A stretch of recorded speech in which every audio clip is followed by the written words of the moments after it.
রাস্তায় নামো ভাই, এখনই যাও। এই ডিসেম্বর ডাক দিয়েছে, এই লড়াই থামবে না। আগারে গাও, আগারে গাও, একটাই কথা বলবো আজ, পেশা বাঁচাও, মানুষ বাঁচাও।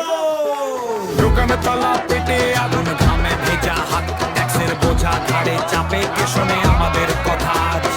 আইন বলছে এক কথা, বাস্তব বলে আরেক। খেটে খাওয়া মানুষের কণ্ঠ আজ আর চুপ থাকে